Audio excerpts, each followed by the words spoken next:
சரோஜா படத்தில் பிரகாஷ் ராஜ் சாரோடைய டாக்டர் தான் சரோஜா. அந்த பொண்ணை கடத்திட்டாங்க. இப்போ அவர் ஃபோன் பண்ணி நீங்கள் வந்து இந்த உசேன் சாகர் லேக்கு வரணும், அங்கே வந்து இந்த காசு கொண்டு வந்து கொடுத்துட்டு உங்கள் பொண்ணை கூப்பிட்டு போங்கன்னு சொன்னேன். அவர் உசேன் சாகர் வீட்டிலேருந்து கிளம்பி போவார். அவர் வந்து வீட்டிலேருந்து கிளம்பும் போது வீட்டில் டை இருக்கும். ஃபுல்லாக உசேன் சாகர் லேக்கில் டையே கொடுக்கல நாங்கள்.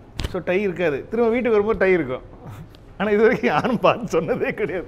இந்த மாதிரி பெரிய பங்கங்கள்லாம் அப்புறமா இங்கால எடிட் டேபிளில் பார்க்கும்போது தான் தெரியுது.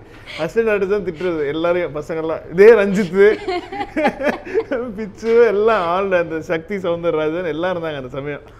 என்னங்கடா பண்ணி வச்சுருக்கீங்க, நீங்கள் தானடா சொல்லணும் அப்படின்னு சொல்லி இந்த மாதிரி நிறையா பங்கங்கள்லாம் வாங்கிடுவோம். சரோஜா அப்படி தெலுங்கு பண்ணிகிட்ருக்கோம். சரோஜா வந்து தமிழில் ஜெயராம் சார் பண்ணது வந்து தெலுங்குல ஸ்ரீஹரி சார் பண்ணார். அந்த போர்ஷன் ஃபுல்லாகவே தெலுங்குல. ஸோ ஜெயராம் சார் நடிச்சுட்டு தெலுங்குல அவர் நடிக்கணும்.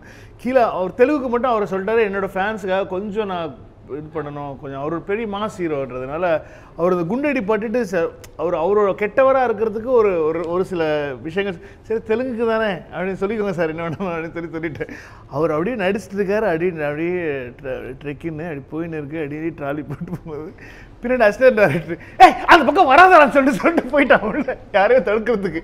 இப்படி அவ்வளோ நேரம் பாதி டைலாக் சிங்கிள் ஷாட்னு சொல்லி ஃபர்ஸ்ட்லேருந்தே பிளானு.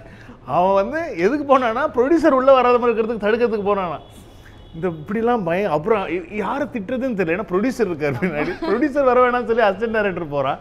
இங்கே ஸ்ரீஹரி சார் நடிச்சுட்டு இருக்காரு. நான் என்ன சொல்கிறது, யாரை என்ன சொல்கிறது? டேய் அறிவு இருக்காரு. இல்லை sir producer sir one more sir. இந்த மாதிரி பல பங்குகள்லாம் நடந்திருக்கு. உங்களுக்கு வந்து ஃபுல்லாக ஆந்திரா சைடு பண்ணுவோம். அவங்க தெலுங்கு வண்டி அங்கே ஒரு அரேஞ்ச் பண்ணிடுவாங்க. டிரைவர் காலையில் வந்து அந்த 45 கிலோமீட்ரு போகணும். அப்போ நம்ம ஏறி உட்காந்தோடனே முதல்ல வந்து நைட்டும் லேட்டாக படுப்போம். ஏறினோடனே நம்மளுடைய பெரிய அட்வான்டேஜ், நம்மளுக்கு வண்டி தனியாக போகுமா, தூங்கிடுறது ஏறினோடனே. ஸோ ஏறிட்டு கரெக்டாக லொக்கேஷன் போயிரு, நேற்று மாதிரி கரெக்டாக போய் அந்த இடத்துல இறக்கி விட்டுரு அப்படின்னு சொல்லிட்டா, வந்து சார் நீங்கள் படுத்துருங்க சார், நான் பார்த்துக்கிறேன், உங்களுக்கு எல்லாம் வாங்கி வச்சுருேன். நேராக கொண்டு போய் அங்கே இறக்கி விட்டால் யாருமே இல்லை. நான் நேற்று மாதிரின்னு சொன்னதுனால இன்னைக்கு லொக்கேஷன் இல்லாமல் நேற்று லொக்கேஷனுக்கு போயிட்டேன். இது இந்த சைடு 40 கிலோமீட்ரு. என்னையா திரும்ப வண்டியை வளைச்சு அது அங்கேருந்து கிட்டத்தட்ட 80 கிலோமீட்டர்ஸ். நான் மட்டும் ஷூட்டிங் ஸ்பாட்டுக்கு லேட்டாக வந்தேன்.